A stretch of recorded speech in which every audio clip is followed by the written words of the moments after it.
Buenas noches con todos. Soy Socorro Benítez Quiroga, médico neuróloga, asistente del Departamento de Neurología del Hospital Central de la Policía. Y bueno, hoy tengo el gusto de compartir con ustedes un tema muy frecuente de alta incidencia de presentación en la población general, una patología neurológica, un grupo de patologías neurológicas englobados en la denominación de accidentes cerebrovasculares. Bien, bueno, cuando hablamos de enfermedades cerebrovasculares, nos estamos refiriendo a un grupo de patologías de presentación abrupta y repentina que van a causar una disfunción encefálica de acuerdo a la zona afectada, ¿no? Entonces, la presentación de las manifestaciones clínicas pueden ser de manera transitoria, pueden ser de pocos minutos u horas, o pueden presentarse manifestaciones clínicas de manera permanente, en fase aguda, subaguda o más tardíamente como una forma de presentación secuelar. Hablaremos de acuerdo a las manifestaciones clínicas corroboradas con estudio de neuroimagen, hablaremos pues de un proceso vascular isquémico que se va a presentar como consecuencia de un inadecuado aporte oxigenatorio, un adecuado aporte de nutrientes, por un proceso obstructivo de un vaso encefálico, ¿no? De acuerdo al área afectada. O también hablaremos de un proceso hemorrágico cuando pues hay una extravasación de sangre en determinada área del encéfalo correspondiente a una ruptura de una arteria encefálica. Bien, la circulación encefálica depende de dos grandes sistemas, ¿no? Depende de un sistema de irrigación anterior o sistema carotidio, específicamente dependiente de la carótida interna, ¿no? Recordaremos que hay una carótida interna derecha y una carótida interna izquierda, que estas arterias carótidas van a depender de la arteria carótida común, ¿no? Una arteria carótida común que va a originarse en en el tronco brachiocefálico, ¿no? Allí mención aparte, la arteria carótida externa no nos proporciona una irrigación encefálica, sino más bien la arteria carótida externa proporciona irrigación del territorio facial. Bien, volviendo a la parte nuestra, que es la que nos interesa, la circulación anterior o circulación carotidia, dependiente de la carótida interna. La carótida interna, tanto a la derecha como a la izquierda, va a dar ramas que van a formar la arteria cerebral anterior, ¿no? La arteria cerebral anterior y también va a dar, va a originar la arteria cerebral media, ¿sí? Y en la parte anterior, la unión de las arterias cerebrales anteriores va a estar dada por la comunicante anterior, como ustedes recordarán. En cuanto a la circulación posterior va a depender de la circulación vértebro-basilar, ¿no?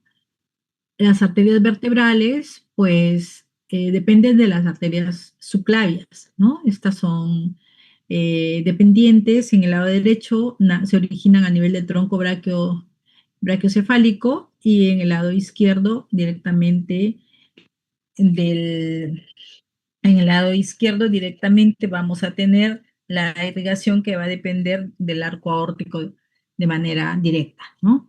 Entonces, estas dos arterias vertebrales se van a unir y van a formar pues la arteria basilar, ¿no? La arteria basilar, ¿no? Y pues al término de la arteria basilar se va a originar la arteria comunicante posterior.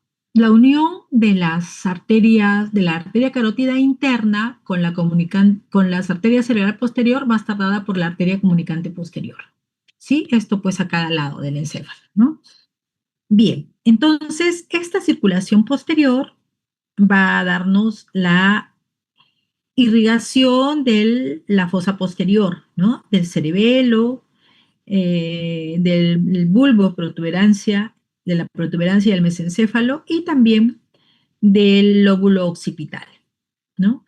Entonces, lo importante acá es que conociendo la anatomía, ¿no? Conociendo la anatomía, bueno, pues la fisiopatología, la fisiología, y bueno, de acuerdo a las manifestaciones clínicas en el paciente, vamos a saber, nosotros nos vamos a orientar y vamos a definir, vamos a establecer clínicamente primero dónde está la lesión, ¿no? Recuerden ustedes que las manifestaciones clínicas en el paciente que presenta una patología encefálica vascular, un accidente cerebrovascular, va a estar dado por la zona afectada, ¿no? Por la zona de la lesión.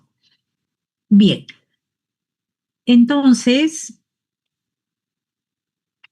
importante saberlo que estas enfermedades cerebrovasculares no solamente afectan a personas de edad avanzada, sino pueden afectar a personas jóvenes, adultos, niños inclusive, ¿no? Se presentan en la población general. No es exclusivo solo de las personas de tercera edad, ¿no? A cualquier persona nos puede ocurrir realmente, ¿no?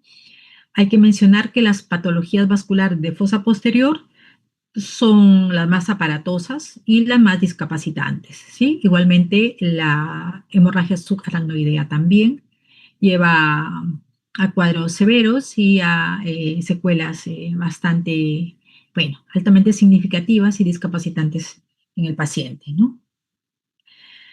Em, Hay que tener en cuenta también que si no actuamos a tiempo, estas patologías vasculares van a llevar a mi paciente a que presente secuelas en un 80% de las personas afectadas.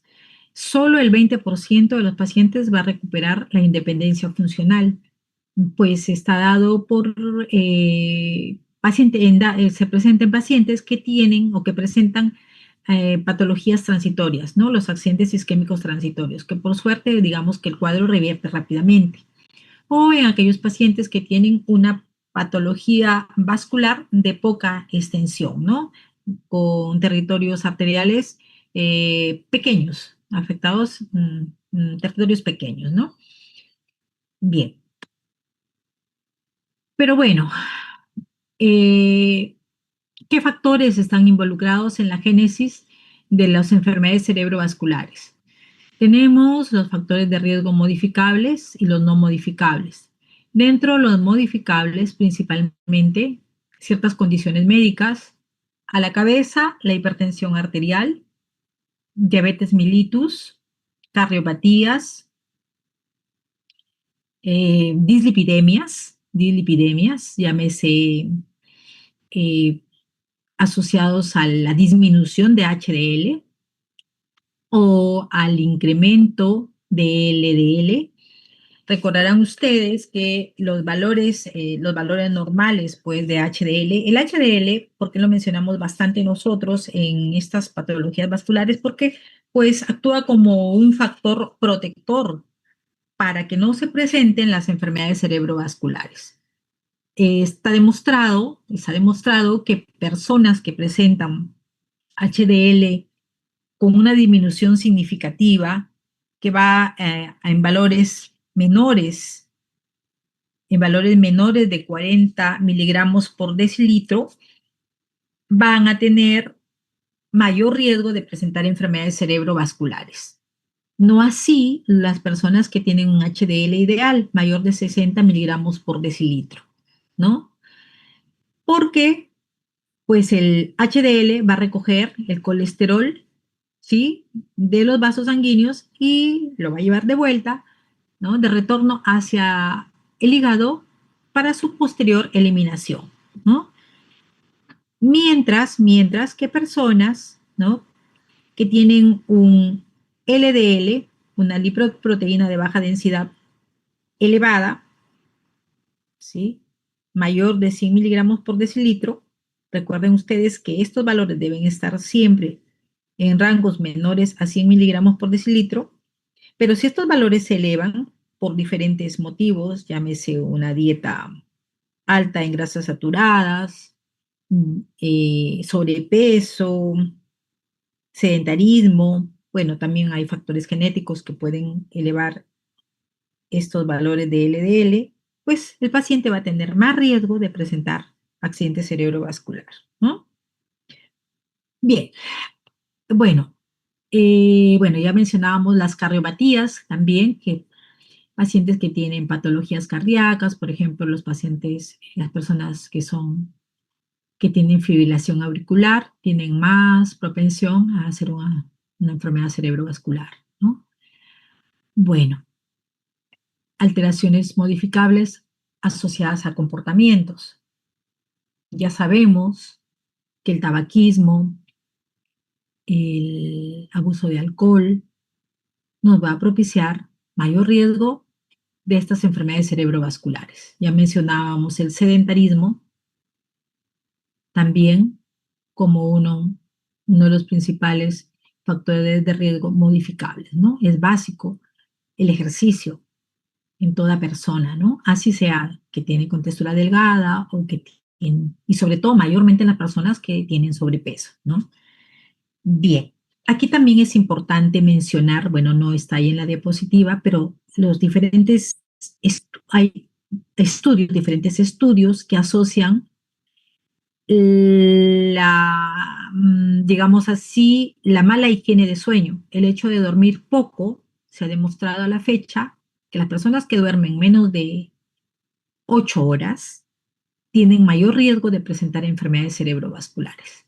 Igualmente, igualmente, las personas que son más propensas al estrés, ¿no? Antes decíamos que no había una asociación del estrés con las enfermedades cerebrovasculares, pero ya también está demostrado que ante situaciones de estrés constante, sobre todo, las personas que tenemos, bueno, por diferentes motivos, mayor propensión al estrés, la elevación del cortisol lleva a una alteración del sistema neuroendocrino humoral y, por consiguiente, consecutivamente, digamos, secundariamente, subsecuentemente, hay un riesgo, puede haber un riesgo de incremento de presentación de enfermedades cerebrovasculares.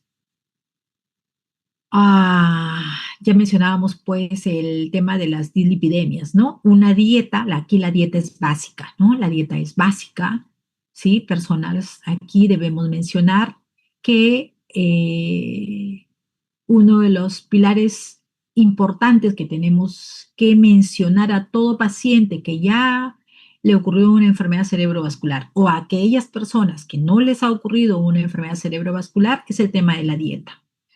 Obligatoriamente todos estamos llamados, comenzando por nosotros mismos, aunque a veces no lo cumplimos, mea culpa, pero bueno, la idea es difundir entre nosotros y entre los pacientes la disminución del consumo de grasas, ¿no? Ya lo mencionamos, para disminuir el riesgo de dislipidemias, ¿no? Disminuir el consumo de grasas, disminuir el consumo de azúcares, harinas, ahí incluidas también, disminuir el consumo de sal, ¿sí? Y propiciar una dieta más sana, ¿no? Una dieta eh, mayormente dieta rica en antioxidantes, ¿no? Dieta rica en verduras, de pronto frutas, si sí puede consumirlas el paciente, sobre todo aquellas que no tengan mucho azúcar, ¿sí? Dieta rica en omega 3, rica en HDL, ¿no? Eh, Cuestiones que son básicas, ¿no? El consumo de alimentos ricos en HDL, debemos propiciar el consumo de, por ejemplo, los pescados de carne, los pescados azules, ¿no? El bonito, la caballa, el jurel, que son sobre todo la parte oscura, ¿no? Que es la que realmente contiene el HDL, contiene más omega 3, ¿no? Eh, Ciertos productos vegetales como la palta, bueno, los frutos secos, si el paciente sí los puede consumir, ¿no? Propiciar su consumo, ¿no? Bueno, además, los factores de riesgo no modificables, ¿no? Bueno, allí sí no podemos, digamos, hacer mucho. Está demostrado que a mayor edad hay más riesgo de que ocurran las enfermedades cerebrovasculares, ¿no? En el género, mayormente ocurre en personas de sexo masculino, pero cuando ocurre en mujeres, también está demostrado que el cuadro es mucho más aparatoso, deja más secuelas y también que hay un alto riesgo de mortalidad, mucho más que en relación a los varones. La raza. En cuanto a la raza, estas enfermedades afectan mayormente a las personas morenas o a las personas de raza negra. Y también se ha demostrado que factores de herencia influyen en la presentación de estas enfermedades cerebrovasculares, ¿no? Ya hay diferentes estudios que asocian el antecedente de que si un familiar directo tuvo una enfermedad cerebrovascular, pues, por ejemplo, llámese si el papá o la mamá tuvo accidente cerebrovascular, presentó un accidente cerebrovascular, pues los hijos tienen mayor riesgo de hacer una enfermedad cerebrovascular. Bien, bueno, pero pues como mencionaba, ¿cuándo vamos a sospechar una enfermedad cerebrovascular? Sospechamos a nosotros de una enfermedad cerebrovascular, que mi paciente está presentando una enfermedad cerebrovascular cuando es una persona que de pronto se encontraba tranquila haciendo alguna actividad y repentinamente, abruptamente, bruscamente, presenta ciertos signos o manifestaciones de focalización. Llámese focalización a manifestaciones clínicas que comprometen una determinada área encefálica. De pronto, el paciente abruptamente presenta una afasia, de pronto presenta una hemiparesia, de pronto presenta una hemiplegia, de pronto presenta trastornos de funciones superiores, trastornos conductuales, o de pronto presenta un vértigo aparatoso, un vértigo subjetivo, mm, a un habla escandida. Si lo examino, voy a encontrar manifestaciones de compromiso cerebeloso, por ejemplo, dismetría, de adococinesia, nistagmus vertical, vómitos incoercibles, en fin, manifestaciones clínicas focales que de repente, por la gravedad del hecho, de pronto se conviertan ya en un cuadro mucho más aparatoso, pero inicialmente el cuadro es manifestaciones focales, ¿no? Disfunción focal abrupta, de presentación abrupta. Entonces, en esas circunstancias, yo voy a pensar que el paciente está siendo afectado por una enfermedad cerebrovascular, ¿sí? Esta es una emergencia médica, ¿sí? Es una emergencia médica. Activamos el llamado código ictus, tenemos que actuar rápidamente, idealmente el paciente, atenderlo en el lugar donde nos encontremos, ¿sí? En una urgencia, si tengo la opción de llevarlo inmediatamente a una unidad de shock trauma, o una unidad de cuidados intensivos, pero de pronto me encuentro en un lugar muy lejano donde no tengo la opción de brindarle la oportunidad al paciente en estas áreas, pero sí como médico tengo que saber qué medidas urgentes voy a tener que adoptar para salvarle la vida a mi paciente y también para disminuirle una discapacidad posterior, ¿no? Bien, y si tienen pues opción, si tienen un especialista, un neurólogo, digamos, cerca o a quien más sale una interconsulta, inmediatamente solicitar la evaluación por, por el neurólogo, ¿no? Yo cuando tengo un proceso, yo cuando tengo un paciente con una enfermedad cerebrovascular, que es la cual ya estoy sospechando que es una enfermedad cerebrovascular, no puedo decir así a ciegas, no puedo decir, este paciente tiene una enfermedad cerebrovascular isquémica o tiene una enfermedad cerebrovascular hemorrágica. Lo voy a sospechar, quizás si es muy aparatoso el cuadro, sí pues lo voy a sospechar y puedo pensar que es una enfermedad cerebrovascular hemorrágica. Pero de pronto es un cuadro, sí, que le causa ciertas manifestaciones clínicas al paciente, pero lo veo estable y de pronto yo de repente diga, no, el paciente está estable, solamente es una isquemia. No, error, no puedo decir eso, no puedo decir eso. Siempre voy a requerir de un estudio de neuroimagen para poderle poner apellido a mi cuadro clínico, a la afección, al daño de mi paciente. Inicialmente, si no tengo un estudio de neuroimagen, no le voy a poder rotular con el apellido. Solamente me quedaré con el diagnóstico de enfermedad cerebrovascular. Pero pongo el apellido isquémico hemorrágico de acuerdo a la tomografía o a la resonancia que disponga posterior, digamos, en lo posible inmediatamente, ¿no? Bien, seguimos. Bueno, entonces, importantísimo, ¿no? Patología abrupta, de presentación repentina, manifestaciones clínicas focales, inmediatamente actuar, ¿no? Inmediatamente actuar, mi estudio de neuroimagen, ¿no? Si, lógicamente, si tengo la opción de trasladarlo a un lugar donde pueda brindarle, pues, un estudio de neuroimagen, ¿no? Si estoy, lógicamente, de repente en un lugar muy profundo, es una zona muy lejana, pues sí, actuar igualmente, es tratar de estabilizar en mi paciente hasta que se me presente la oportunidad de trasladarlo a un lugar de mayor complejidad, ¿no? Bien, ahora luego hablaremos ya del tratamiento, la rehabilitación más adelante. Bueno, entonces, básicamente aquí, reiterando, siempre necesito para especificar mi diagnóstico una neuroimagen, ¿sí? Una tomografía o una resonancia, ¿no? Una tomografía, si tengo un paciente que tiene manifestaciones clínicas supratentoriales, pues sí, me bastará una tomografía. Pero si tengo un paciente con manifestaciones clínicas infratentoriales, manifestaciones clínicas de fosa posterior, voy a requerir, y si lo tengo a disposición, un estudio de resonancia, ¿sí?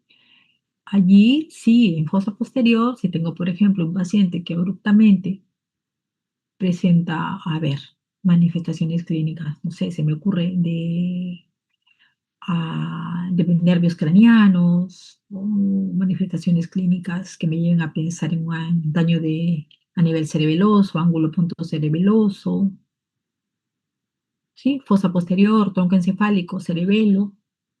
Voy a requerir ahí una resonancia. Idealmente, si estoy en un hospital, si estoy acá en Lima, por ejemplo, pues una resonancia con difusión, ¿sí? Ya, no se olviden. Manifestaciones clínicas supratentoriales, ¿me podría ser suficiente? Sí, una tomografía. Manifestaciones clínicas de fosa posterior, idealmente, si tengo opción, una resonancia. Ya está. Bien. Entonces, ya realicé mi anamnesis, ya me dijo la familia o de pronto el paciente si me puede proporcionar los datos. Sí, el paciente te va a decir, pues, ¿no? Como nuestros pacientitos se expresan, o su familia, ¿no? Estaba bien y de pronto ya no puede mover una parte del cuerpo, o de pronto ya no puede hablar, o de pronto no me reconoce, ¿no? Entonces hago mi examen físico y en mi examen físico encuentro, pues sí, que tengo una vía piramidal afectada, sí, que tengo de pronto una fascia mixta, que tengo una fascia de Broca, una fascia de Wernicke, en fin, o que tengo una alteración de funciones superiores, o que tengo de pronto, en fin, muchas manifestaciones clínicas de acuerdo al área encefálica afectada, ¿no? De presentación abrupta, ya lo decíamos, ¿no? Entonces ya, pienso en una enfermedad cerebrovascular. Actúo inmediatamente y ¿qué hago? Lo estabilizo, ¿no? Básico, la vía aérea libre, ¿no? ¿Qué hago? Le proporciono una hipervolemia. Ustedes me dirán, ¿por qué una hipervolemia? Luego lo vamos a ver eso, ¿sí? Pero, ¿qué hago? Llega el paciente a la emergencia, lo estabilizo, le pongo una hidratación endovenosa, idealmente con una solución salina, le ofrezco, le proporciono una protección gástrica. Recuerden que es un pacientito que está en estrés, ¿sí? Una protección gástrica es ideal. Y bueno, actúo con mis neuroprotectores, ¿sí? Más luego hablaré de ellos. Y bueno, ya lo estabilicé, eso lo hago rápidamente, ya soy bueno, ya estoy entrenado, ya soy interno en emergencia, o soy residente, o ya soy un médico ya graduado, o bueno, un especialista en la materia, ¿no? Estabilizo a mi paciente, ya mencionamos ahí la hipervolemia, la protección gástrica, los neuroprotectores. Eso lo hago rápidamente, no me tengo que demorar. Idealmente le ofrezco la neuroimagen, ¿no? Eso es rápido. Le tengo que hacer una imagen, una tomografía o una resonancia, ya lo decíamos. Para mencionar, aprovechar esa lámina. Yo sé que ustedes ya lo recuerdan por su curso de radiología, ¿no? Ahí hacia mi mano derecha tengo una imagen compatible con una isquemia ya subaguda. Digo subaguda porque allí en esa imagen ya tengo un área marcada, una hipodensidad evidente, ¿no? Recuerden ustedes que en este caso estamos hablando de una tomografía, ¿no? Entonces, también recordarán que cuando hablamos de tomografía hablamos de densidades, ¿no? De una coloración oscura, grisácea, que ya con la evolución, los días puede tornarse más oscura, ya negruzca, eso es una isquemia. Pero si de en principio, desde el primer momento o en los días siguientes tengo una área de hiperdensidad, estoy hablando de sangrado, ¿sí? Entonces, hiperlucidez, área clara, hiperlúcida, esa es hiperdensidad. Eso es sangrado, hemorragia, lo de hacia mi mano izquierda, ¿no? ¿Ya? Recuerden también que no siempre, cuando nosotros abordamos, pongamos que viene un paciente dentro de las primeras horas de ocurrido el evento vascular y yo le tomo una imagen, en el caso de la tomografía, en las primeras horas, si no es un ojito entrenado, yo voy a ver una placa, digamos, entre comillas, normal. Eso es una isquemia. No significa que no haya lesión, es una isquemia. Lógicamente, en el control posterior, conforme transcurren las horas, hacia el día, ya voy a ver esta imagen que está aquí. Ojo ahí, bueno, a oídito ahí, ¿no? Oídito ahí. En las primeras horas, un isquemia, en una tomografía, se ve la imagen casi, bueno, isodensa, ¿no? Conforme transcurre el tiempo, ya se va tornando hipodensa. En cambio, en el caso de las hemorragias, en una tomografía, es perceptible la hiperdensidad desde el primer momento de ocurrir el evento. ¿Ya? Bien. ¿Hasta ahí preguntas, doctores? ¿Alguna pregunta hasta allí? Ujú. A ver, doctora Rojas, ¿alguna pregunta, doctora Rojas? María Fernanda. No, doctora. Ya, ¿se está entendiendo la exposición? Si no entienden, si de pronto estoy un poquito confundiéndolos, de pronto más sencilla la exposición, me avisan. ¿Todo bien, María Fernanda? Sí, doctora. Ya, a ver, ¿quién más tenemos por acá? Alexandro Alberto, ¿alguna pregunta? Ninguna, doctora, se entendió bien. Ok, seguimos. Ya está. Bien. Bueno, entonces recapitulando. La tomografía indicada mayormente para lesiones supratentoriales, ¿sí? Infratentoriales, resonancia. Fosa posterior, resonancia, ¿sí? Resonancia, el estudio específico es con difusión, ¿ya? No se olviden que en las primeras horas, si hago tomografía, aún habiendo una isquemia, no va a ser perceptible, mayormente perceptible. Conforme transcurren las horas, el tiempo, ya vamos a ver una clara hipodensidad. En cambio, en la hemorragia, en el caso de la tomografía, vamos a tener la alteración desde el primer momento. Y en el caso de la resonancia, en el caso de las isquemias, va a ser perceptible también la variación de señal desde el primer momento de ocurrido el evento. Bien, bueno, entonces, tenemos las enfermedades cerebrovasculares isquémicas y hemorrágicas. Las patologías isquémicas puede estar asociado con un accidente isquémico transitorio o puede estar asociado con un infarto cerebral establecido, ¿no? Que puede ser arteriotrombótico o cardioembólico. Hablamos de accidente isquémico transitorio. Las guías últimas describen el accidente isquémico transitorio a un evento de disfunción neurológica que va hasta las 4 horas posteriores al inicio del evento. Antes, este tiempo se extendía hasta un día. Ahora ya el tiempo se ha disminuido y consideramos 4 horas de ocurrido el evento. ¿Ok?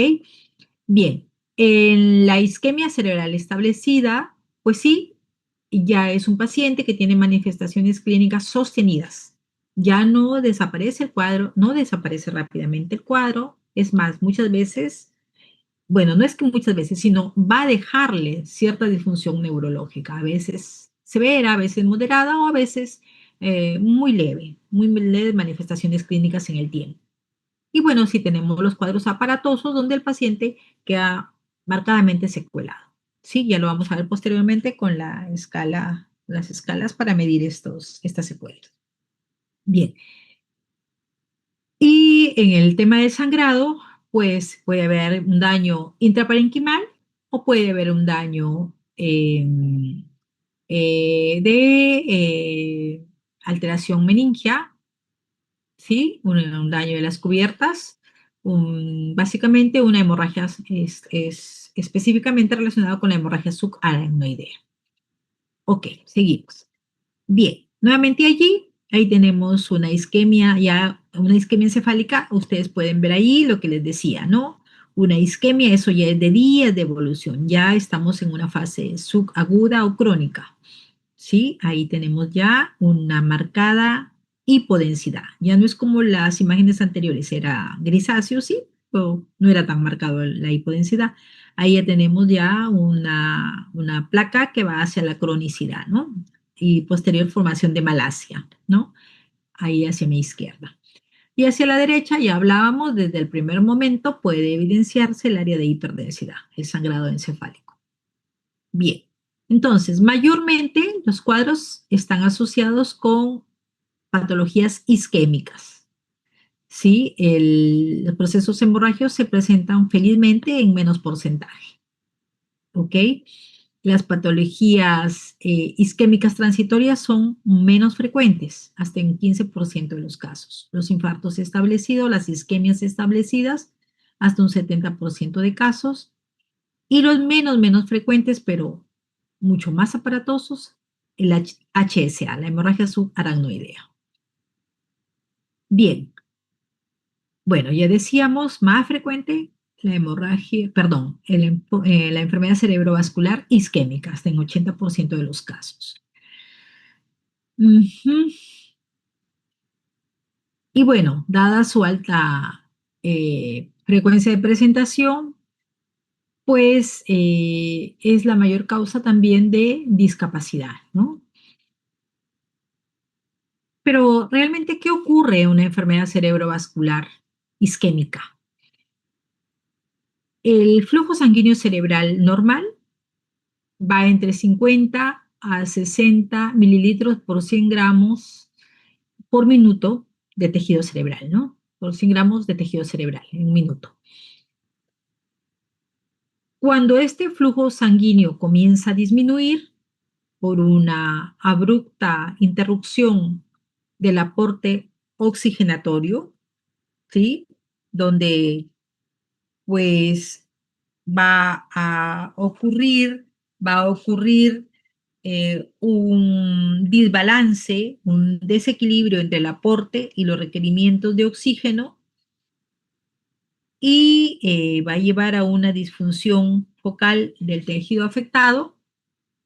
Entonces, cuando este aporte comienza a disminuir, llega a valores tan bajos como 10 mililitros por 100 gramos de tejido cerebral, hablaremos de muerte celular. Ahí, en ese tejido, ya hay una necrosis, hay un centro necrótico, hay un core, y alrededor de este centro necrótico va a haber un área de penumbra. Ese área de penumbra circundante al centro necrótico va a tener valores que van en promedio, en un flujo sanguíneo de 20 mililitros por 100 gramos de tejido cerebral. Y alrededor de este área de penumbra va a haber una disminución del flujo sanguíneo que va a valores de 35 mililitros por 100 gramos de tejido cerebral. Entonces, tenemos este centro necrótico donde ya el tejido está muerto, ya llegó a valores de 10 o menos mililitros en 100 gramos de tejido cerebral, ya está muerto el tejido. Alrededor de ello tenemos el área de penumbra, que es el área que tengo que buscar salvar, que es el área que tengo que impedir que le gane la necrosis. Y alrededor de ello tengo pues un área de oligoemia que también tengo que salvar, ¿no? Entonces, por eso lo importante de actuar inmediatamente, para permitir buscar que mi paciente se recupere en lo posible, ¿sí? Que ese área de necrosis no se expanda y que el paciente a posteriori no tenga mayor discapacidad, que las secuelas no sean muy marcadas. Ok, ¿sí? Entonces, centro necrótico, alrededor, el área de penumbra. Este centro necrótico envía las ondas, envía unas ondas centrífugas, ¿no? Pero yo tengo que propiciar una fuerza centrípeta.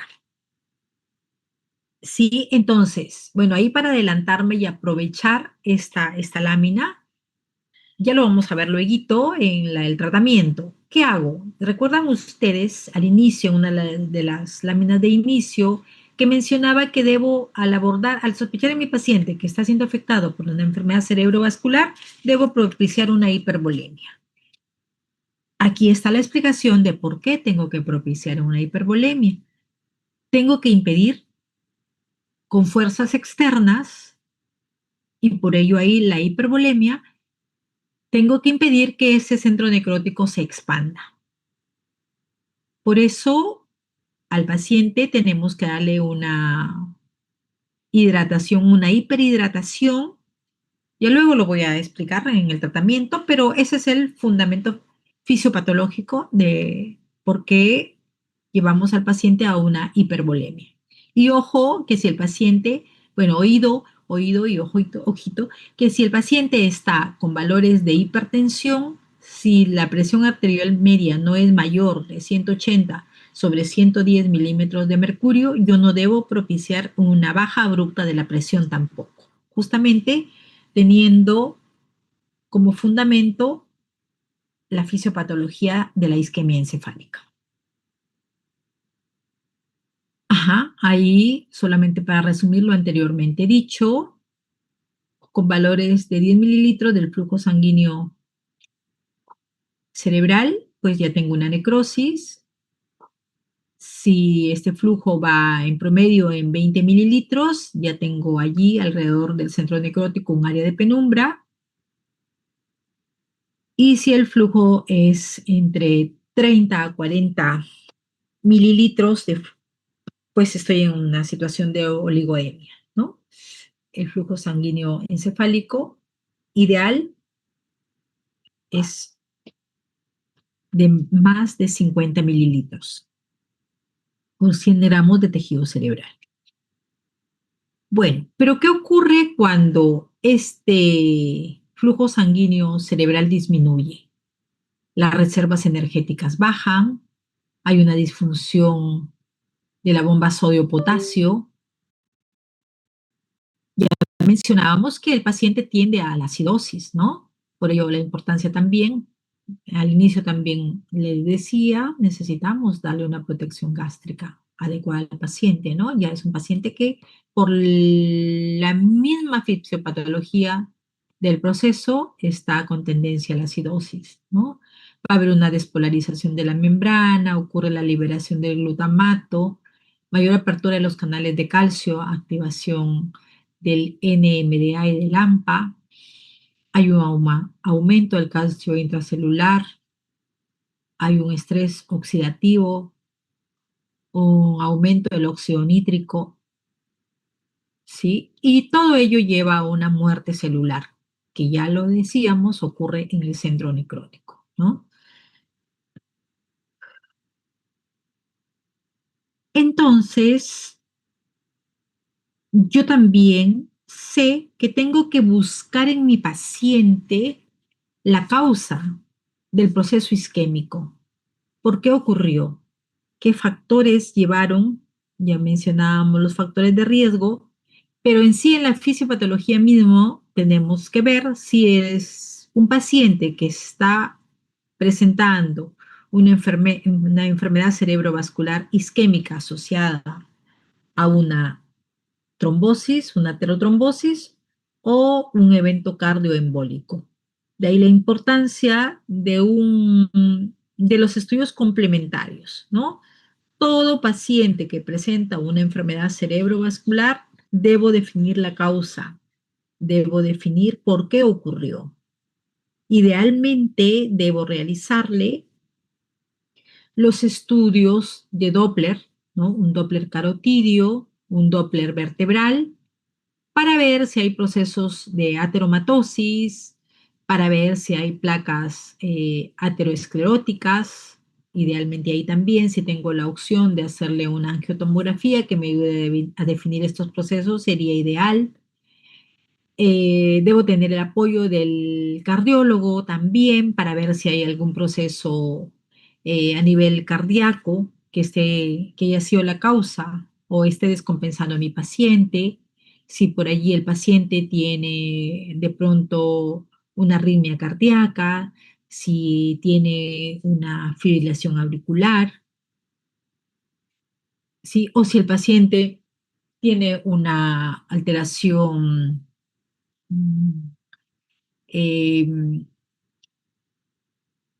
por ejemplo, ya mencionábamos también de HDL bajo, ¿no? O de LDL alto, ¿sí? O también definir, pues, cualquier factor de riesgo que haya propiciado la enfermedad cerebrovascular isquémica en mi paciente, ¿sí? Pero debo definir específicamente si el cuadro es aterotrombótico o cardioembólico, ¿no?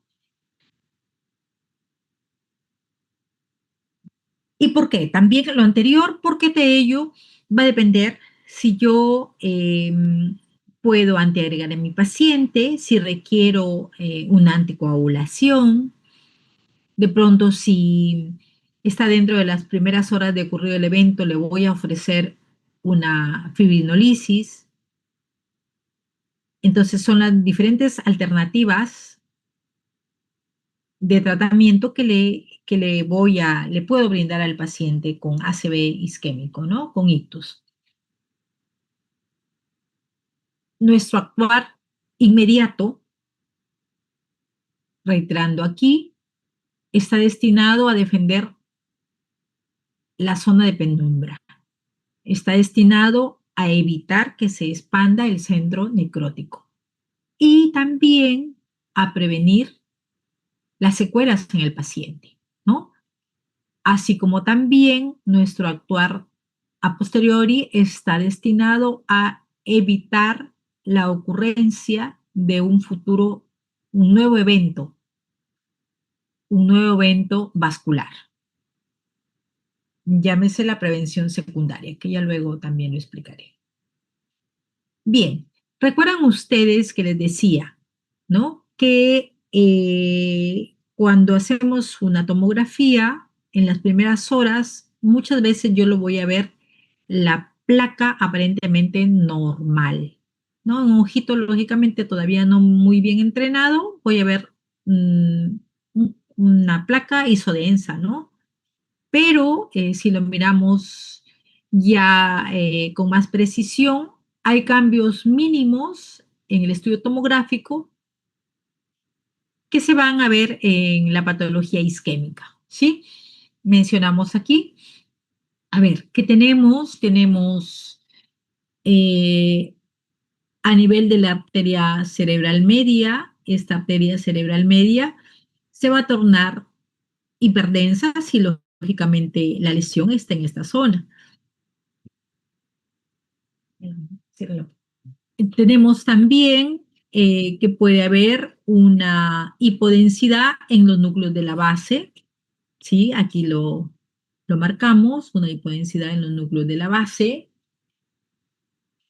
Podemos tener una pérdida de la diferenciación del ribete insular, ¿sí?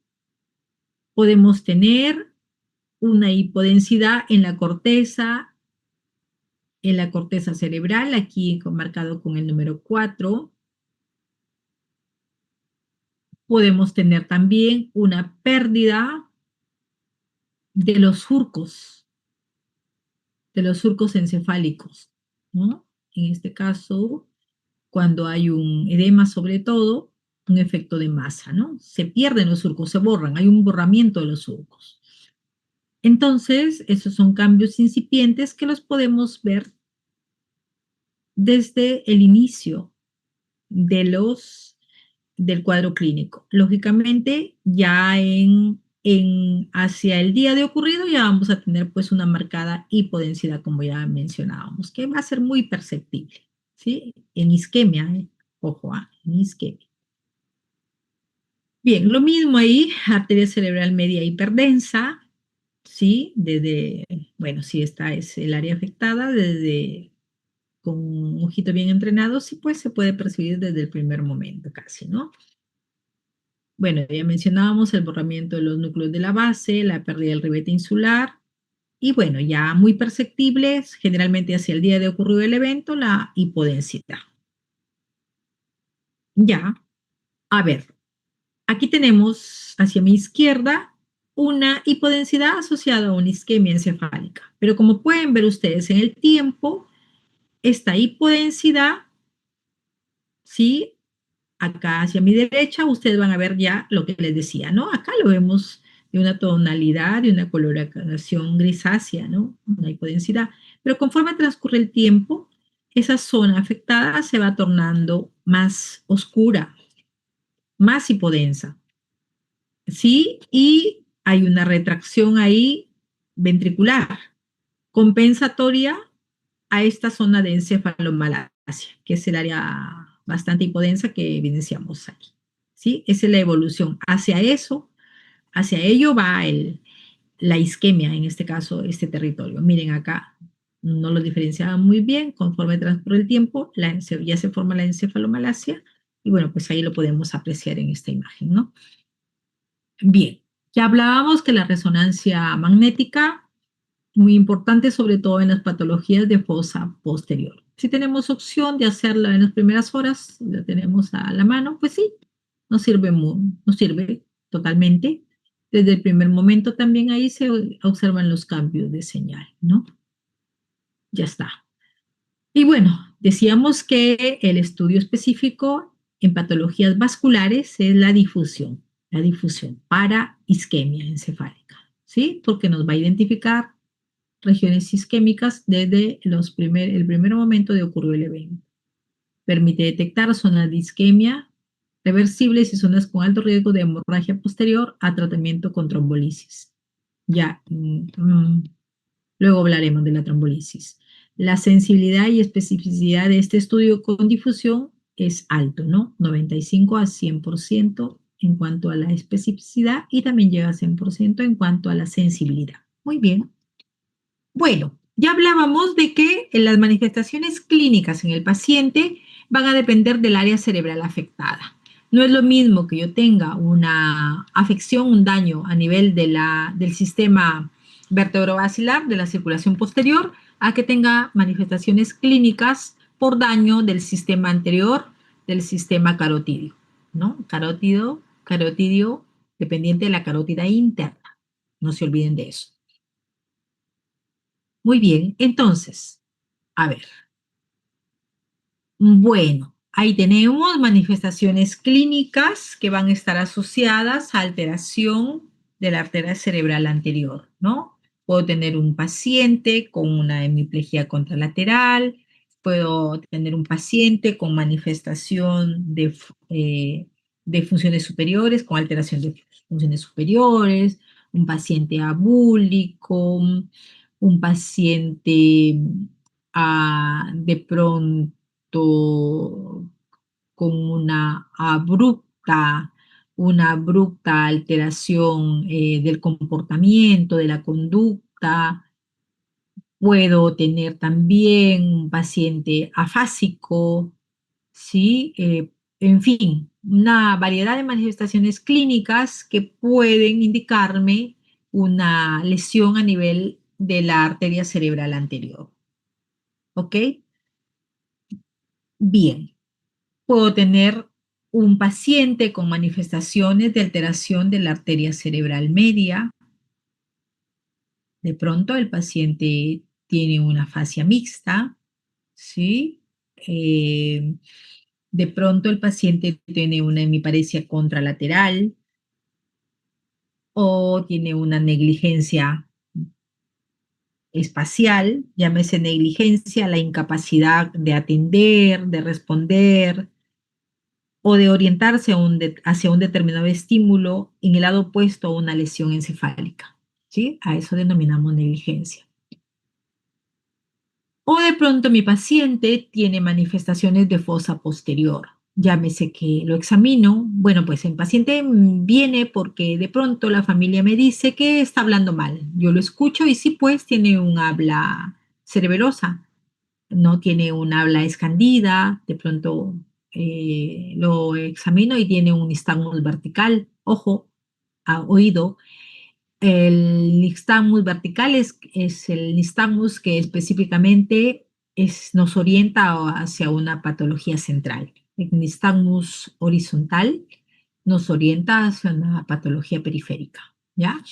Bien, o de pronto mi paciente amplía la base de sustentación, tiene una marcha atáxica, una marcha con ampliación de la base de sustentación, de pronto tiene una pareja del tercero, del cuarto, del sexto, de pronto ah, tiene dificultades para tragar los alimentos, tiene una diplopia, en fin, manifestaciones que me lleguen a pensar en una fosa posterior. Lo examino, encuentro una dismetría, una diadococinesia, en fin. Entonces, ahí estaría pensando en una alteración del sistema posterior, el sistema vértebro-basilar. ¿Ya? Bien. A ver, la escala NIS, ¿qué me mide? Me va a medir el déficit neurológico que se produce tras un accidente cerebrovascular, es decir, va a valorar la severidad del daño, ¿sí? Hay que considerar que en esta escala, a mayor puntaje, mayor déficit neurológico, ¿ok? Entonces, esta escala tenemos que tenerlo en cuenta cuando nosotros queremos determinar, queremos darle una graduación al déficit neurológico, ¿no? Como ven ustedes allí, ante determinadas manifestaciones clínicas vamos a poner un puntaje a lo encontrado, ¿no? Aquí les dejo la escala, por favor, sí, denle una miradita, léanlo por favor, pero ya lo importante es que ustedes sepan que esta nos va a medir específicamente el déficit neurológico que está asociado a una patología vascular y que valora la severidad del daño, ¿no? Mayor puntaje, mayor déficit neurológico. Ya está. Ahí les dejo eso, no quiero cansarlos porque, bueno, léanlo con calma ustedes. Bueno, en cuanto al tratamiento. El tratamiento, a ver, como se habrán podido dar cuenta ustedes, en neurología es una asociación, la especialidad es eso, ¿no? ¿Qué vemos en neurología específicamente? Vemos un paciente integrado. Si nosotros para hacer un diagnóstico final, un diagnóstico nosológico, mm, tenemos que hacer una interrelación entre la anatomía, la fisiología y la fisiopatología, las manifestaciones clínicas del paciente. ¿Sí? Ya hablábamos entonces, ya veíamos la circulación encefálica, ¿no? La anatomía. Ya lo recordábamos que tenemos la circulación anterior, la circulación posterior, la circulación anterior, dependiente de la arteria carótida interna, la circulación posterior, la circulación vertebrovascular, ¿sí? Y decíamos también que tenemos que tenerla en cuenta la fisiopatología para saber cómo voy a actuar, qué tratamiento voy a brindar a mi paciente. ¿Sí? Entonces, ¿por qué? Porque tengo que saber qué hago, por qué lo hago, ¿no? No solamente sí, pues es un paciente que tiene un infarto y bueno, pues pónganle un cloruro, pónganle una solución salina o ya pónganle, no sé, aspirina o no sé, pónganle, anticoagúlenlo. No, no, tenemos que saber por qué hacemos tal o cual cosa. Tenemos que saber, ¿tiene esa manifestación clínica? Ah, entonces tiene esto, ¿no? Tiene una fascia mixta, tiene una fascia transcortical. Entonces la lesión está a tal nivel, está en el área del lenguaje, está en el lóbulo frontal.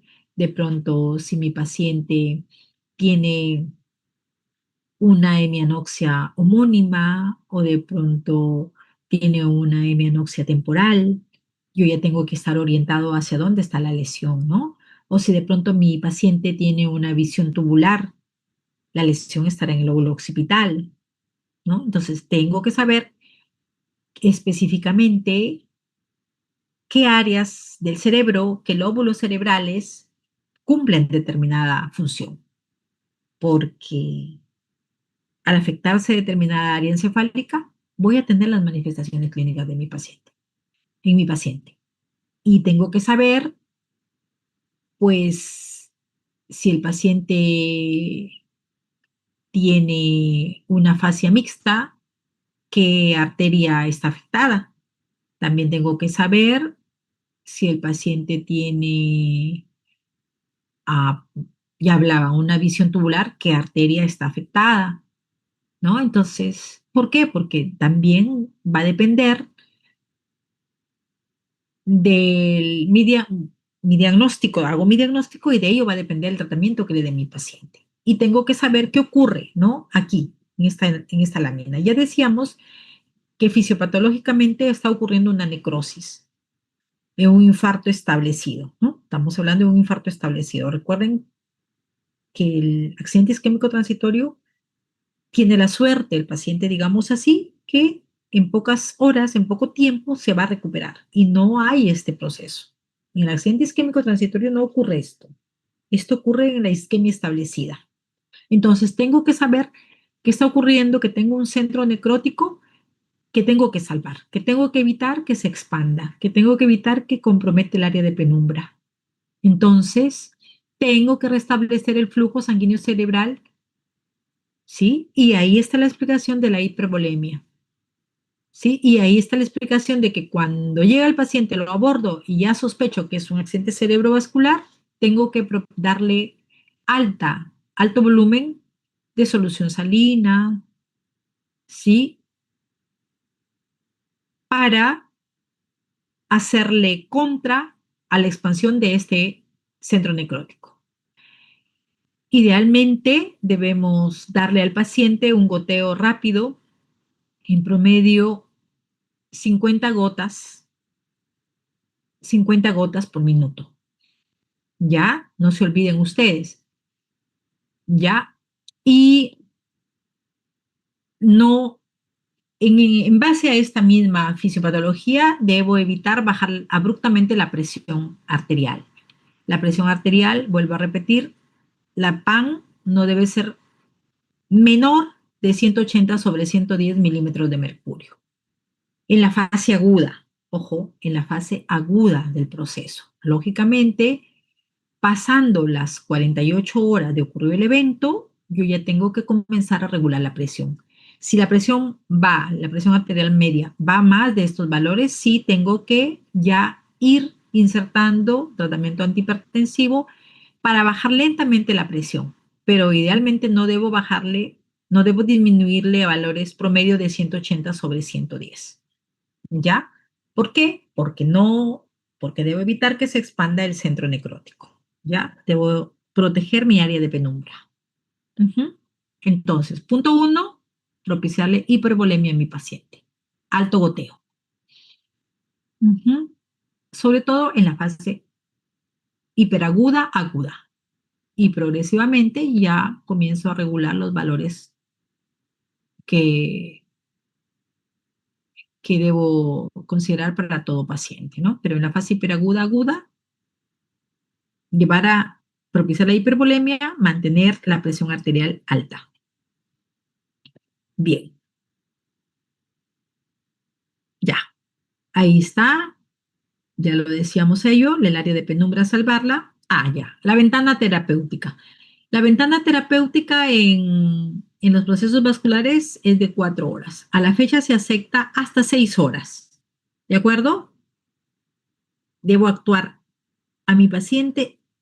Sería ideal que todo paciente que, es- que está presentando un accidente cerebrovascular, yo lo aborde en esas 6 horas iniciales, 4 a 6 horas iniciales. Sería ideal, pero a veces, bueno, las condiciones que tenemos en nuestro país no son propicias muchas veces para que ello ocurra, ¿no? Pero bueno, eso sería lo ideal. Esa es la ventana terapéutica, 4 a 6 horas. Está demostrado que si abordo a mi paciente en ese lapso de tiempo, la discapacidad posterior, las secuelas posteriores van a ser mínimas.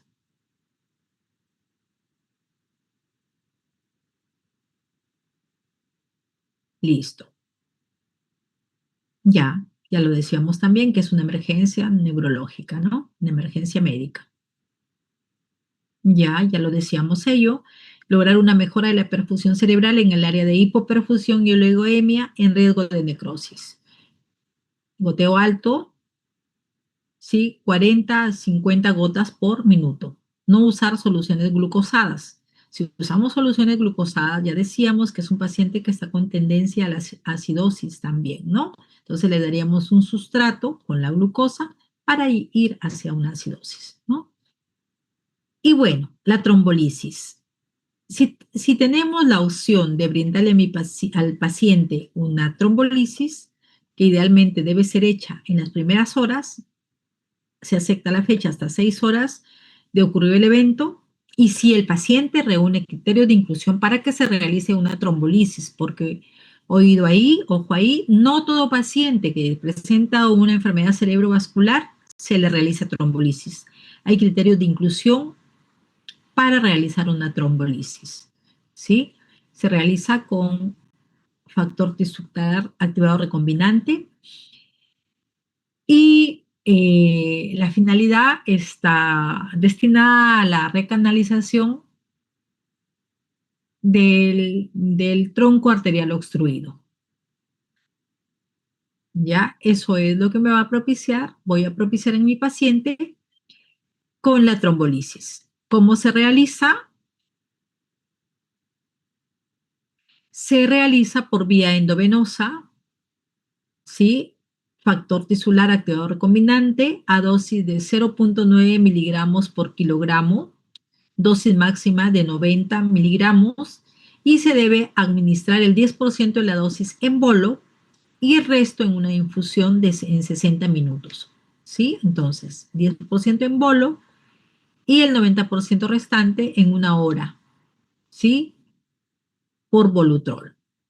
¿Y por qué? ¿Y por qué la dosis máxima es de 90 miligramos? ¿Y por qué hay criterios de inclusión para trombolisis? ¿Por qué no todo paciente que presenta una enfermedad vascular isquémica le realiza trombolisis? Ojo, oído. La trombolisis solo es para los pacientes con isquemia encefálica. ¿Sí? Ya está. Ahí están los criterios de inclusión. La edad del paciente debe ir entre 18 a 80 años. El diagnóstico clínico de ictus en las primeras horas. Ahí dice 4 horas, pero ya les decía que se ha extendido hasta 6 horas a la fecha. ¿Ya? Y el estudio de neuroimagen previo normal o con signos precoces de infarto en menos del 33% del territorio de la arteria cerebral media. Ese es un requisito específico. Pacientes que tienen un daño de ACM mayor a este porcentaje no se les realiza trombolisis. Muy bien, pero no todos los pacientes tengo la opción de brindarles trombolisis, o porque no cumplan los criterios, o porque de pronto no tengo a la mano un fibrinolítico, no tengo a la mano el factor tisular activado recombinante. Entonces, tengo la alternativa terapéutica de la antiagregación o también tengo la alternativa terapéutica de la anticoagulación en pacientes cardiópatas, sobre todo a aquellos pacientes con fibrilación auricular. Bien, en el caso de la antiagregación, la antiagregación lo realizo, como ustedes saben, con ácido acetilsalicílico y está indicado dosis altas de ácido acetilsalicílico en la fase aguda. Se indica a dosis hasta inclusive promedio de 300 miligramos en las primeras horas.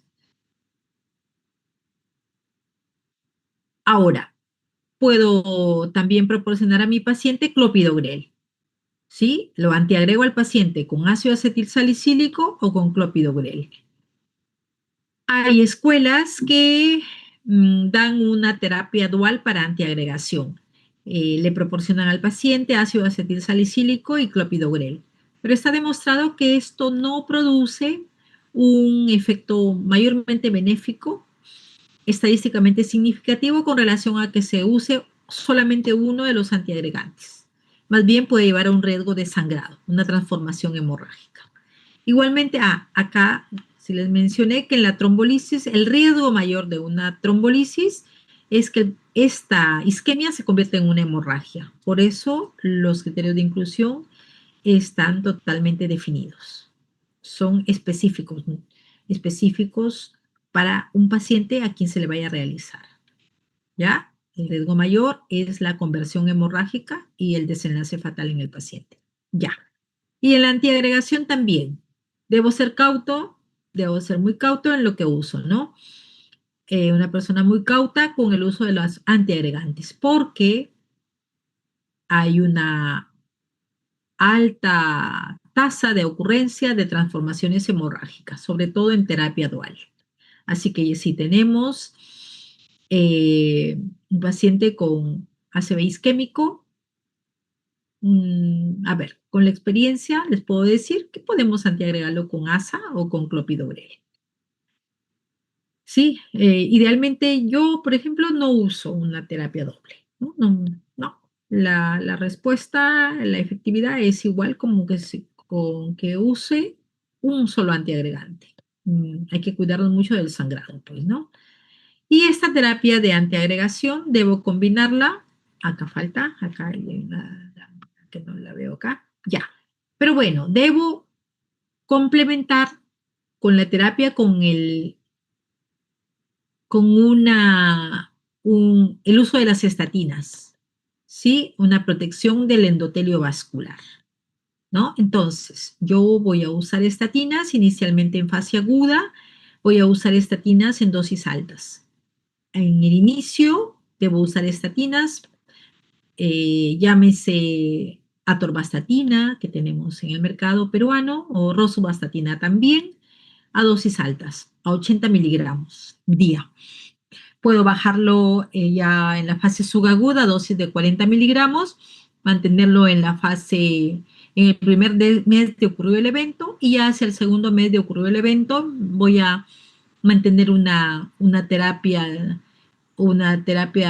bueno, de mantenimiento, valga la redundancia, ya a dosis de 20 miligramos. Si puedo llevarlo, si ya considero, a 10 miligramos, ¿no? Lógicamente, teniendo en cuenta los efectos adversos o efectos secundarios de estos fármacos. Hay que ser ahí también, tener mucha precaución con el uso de los antiagregantes siempre que lo uso y recomendarle bien al paciente que lo haga con una adecuada protección gástrica, ¿no? Llámese con posterior a la ingesta de alimentos, nunca con el estómago vacío por el riesgo de, de gastritis, por el riesgo de úlcera gástrica, por el riesgo de sangrados, ¿no? Y también recomendarle, pues, que si voy a tener algún proceso quirúrgico, pues suspender 3 días antes el uso de estos antiagregantes. Y por ahí uno no está libre de una emergencia, decirle siempre al paciente que no, pues no está libre nadie está libre de que presente una emergencia, siempre si va por ahí a realizarse un procedimiento de emergencia, mencionar siempre que es paciente antiagregado. Ya, en el caso de las estatinas, ya decíamos que, bueno, es un estabilizador del endotelio vascular, pero también en cuanto a prevención secundaria nos va a llevar a mejorar los niveles del HDL, ¿sí? Ya sea la atorvastatina o la rosuvastatina, nos va a llevar el HDL, buscamos con ello llevar el HDL a valores normales entre 40 a 60 miligramos por decilitro, o idealmente más de 60 miligramos por decilitro de HDL, ¿no? Y bajar también los valores de LDL. ¿Ya? Listo. Bien. A ver, la movilización del paciente en cuanto ya el paciente esté estable, perdón, el paciente esté estable, tenemos que bueno, tenemos que movilizarlo, ¿no? Tenemos que movilizarlo para evitar ciertas situaciones de riesgo, ¿no? Y ya a posteriori también evitar, por ejemplo, las úlceras, ¿no? Ya, en los pacientes anticoagulados, ya les mencionaba que mayormente la anticoagulación es para pacientes que tienen una patología cardíaca, específicamente los pacientes con fibrilación auricular. Antes se usaba la warfarina, pero la verdad que era bastante, bueno, era bastante riesgoso su uso, ¿no? Teníamos que estar midiendo el INR, teníamos que estar prohibiendo al paciente el consumo de ciertos alimentos, las hojas verdes, en fin, ¿no? Pero ahora ya tenemos nuevos anticoagulantes, el rivaroxaban, el apixaban, que son mejor tolerados por los pacientes que tienen menos muchísimo menos efectos adversos o efectos secundarios. Listo, la neuroprotección. La neuroprotección está dado con fármacos que existen como la citicolina, que sobre todo tiene buena efectividad en la fase aguda, hiperaguda, hasta las 6 semanas de ocurrido el evento vascular. ¿Sí? A dosis altas al inicio, hasta 2000 miligramos día, durante 6 semanas en promedio. Y bueno, después de eso también está demostrado que no cumplen mayor efectividad en el paciente. Bueno, no se requiere del uso de corticoterapia en las patologías vasculares, no, en las patologías vasculares, ni isquémicas ni hemorrágicas, ojo. La rehabilitación, ya lo mencionábamos, que la rehabilitación, en cuanto el paciente se encuentre estable, tenemos que iniciar la rehabilitación, ¿sí? En pacientes mayores, en pacientes de tercera edad, para evitar la postración y para tratar de reinsertarlo nuevamente al paciente, ¿no? A que haga para que deambule, para que no se postre, pues, ¿no? Y en las pacientes jóvenes, recordemos la plasticidad neuronal. La plasticidad neuronal en los pacientes jóvenes. ¿Qué significa plasticidad neuronal? Plasticidad neuronal, si hablamos en términos sencillos, significa que las neuronas de un determinado tejido cerebral afectado, de un determinado tejido que pierde su función, las neuronas circundantes, las neuronas vecinas van a aprender a hacer la función por contigüidad de la zona que se afectó. ¿Sí? Entonces, en eso se basa la plasticidad neuronal. Iniciar rápido la terapia física en el paciente en cuanto ya se encuentre estable para que la plasticidad neuronal comience a expresarse también. Bueno, chicos, no quiero cansarlos más, pero este es un grupo de patologías que pues sí, necesitamos que ustedes sepan manejarlas, por eso eh, es un poquito extensa la exposición, pero bueno, en el caso de enfermedad cerebrovascular hemorrágica, hablamos, ya decíamos, de las hemorragias intraparenquimales o de la hemorragia subaracnoidea. Hemorragia subaracnoidea está referido a un daño que ocurre dentro del espacio subaracnoideo, ¿no? Comprendido entre la capa interna, la pía madre, y la capa media, que es la aracnoides. Entre este espacio va a ocurrir la hemorragia subaracnoidea. Y la hemorragia intraparenquimal, ¿sí? Que puede presentarse por diversas causas. Mayormente está asociada a patologías de etiología hipertensiva, pero también pueden haber otras patologías que pueden llevar a sangrados encefálicos. Pues muy frecuente, sabemos, son los aneurismas rotos, o la ruptura de malformación arteriovenosas. Recordar también que hay otras patologías que pueden llevar subsecuentemente a sangrados cerebrales, como es el caso de los procesos neoplásicos, sean benignos o malignos, circundantes a a las lesiones, se pueden producir ciertos sangrados. Hay pacientes también que por coagulopatías, por trastornos hepáticos o por uso de ciertas drogas, de ciertos fármacos, ya hablábamos de los antiagregantes, por ejemplo, pueden hacer procesos hemorrágicos. ¿Sí? Ahí tenemos las causas: hipertensión, coagulopatías, amiloidosis, las personas que tienen vasculitis, es bastante frecuente que hagan procesos de sangrados, terapia anticoagulante, tratamiento antitrombolítico, ya decíamos, la epidemiolisis puede llevar a esto, a los sangrados, y bueno, pues ruptura de malformaciones arteriovenosas y aneurismas. Ahí tenemos imágenes compatibles con patologías hemorrágicas, ¿no? En la tomografía, desde el inicio, hiperdensidad. Y bueno, escalas específicas para graduar el daño, ¿no? La escala de Hansen-Hens para la hemorragia subaracnoidea nos va a medir la gravedad que podamos encontrar clínicamente en el paciente. El grado 1, ausencia de síntomas, no puede haber muy discretas manifestaciones de dolor de cabeza, de rigidez de nuca. Y un grado que va pasando por el grado 2, 3 y 4, que ahí lo tenemos, hasta un grado 5, que ya tenemos un paciente con signos de descerebración, en paciente en coma, ¿no? Y en imágenes, la escala de Fisher, que nos va a llevar desde el grado 1, sin sangre detectable, pero con un cuadro clínico compatible, pues, ¿no? Con enfermedad, una hemorragia subaracnoidea, hasta un grado 4, donde hay una extravasación de sangre intraparenquimal o ya con compromiso intraventricular. Perdón, ya está. Muy bien. Bueno, en hemorragia subaracnoidea es el único proceso real, el único proceso en el cual vamos a necesitar el uso de nimodipino, ¿sí? Para evitar el riesgo de la vasoplegia. Realmente la única patología que se debe usar el nimodipino a dosis alta, 60 miligramos cada 4 horas. Pasamos también por la neuroprotección de membrana, que ya decíamos, con la citicolina, y indispensable, imprescindible el uso del manitol. El manitol, la dosis de 0,25 a 0,5 miligramos por kilogramo de peso en bolo intravenoso cada 6 horas, sin llegar a dosis mayores de 2 gramos por kilogramo de peso.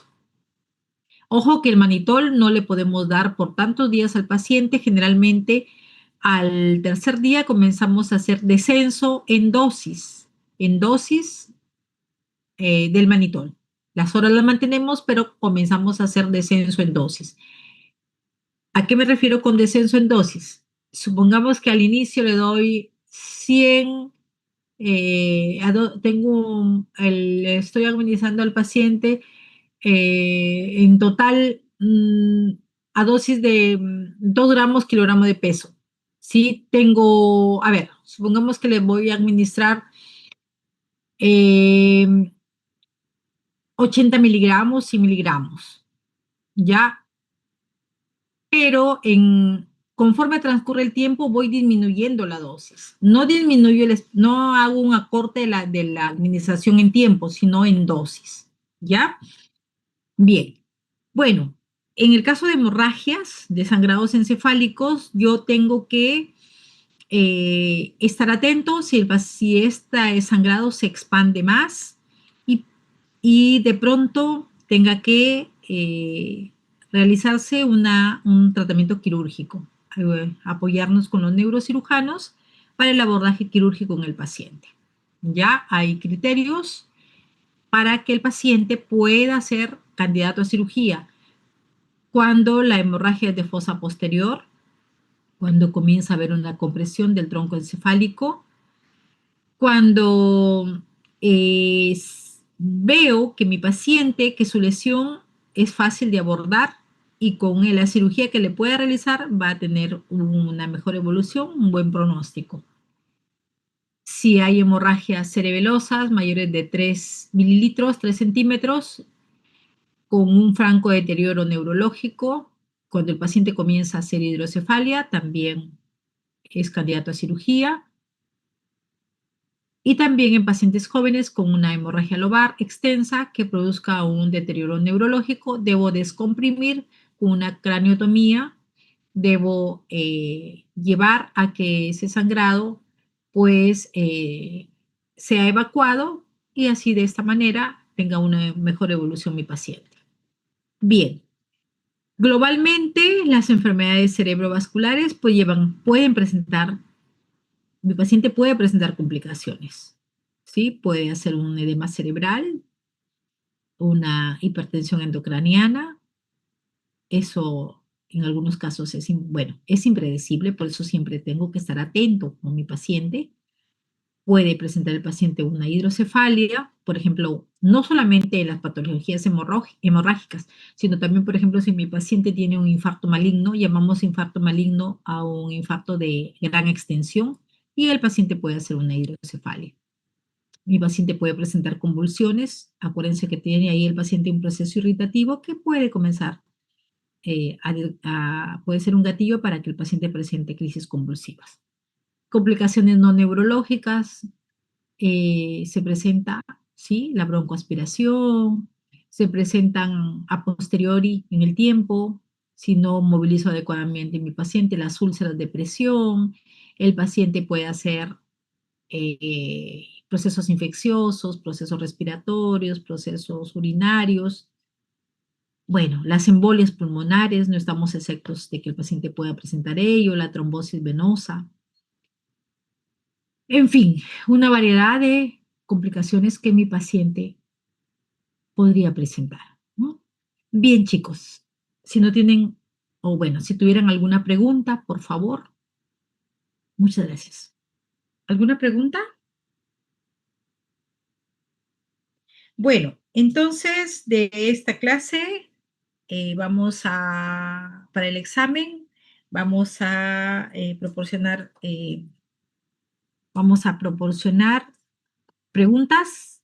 Les sugiero, revisen lo que hemos hablado. Les sugiero hagan unidad clínica. Recuerden ustedes el conocimiento de la anatomía, el conocimiento de la fisiología, de la fisiopatología en el paciente. ¿Sí? Generalmente las preguntas están asociadas a casos clínicos. ¿Ya? Entonces, a leer, la verdad que, pues, lo que pueda preguntar está en exposición, pero es de aplicación. Son preguntas de aplicación. ¿Ya, chicos? ¿Ya futuros colegas? Entonces, buenas noches.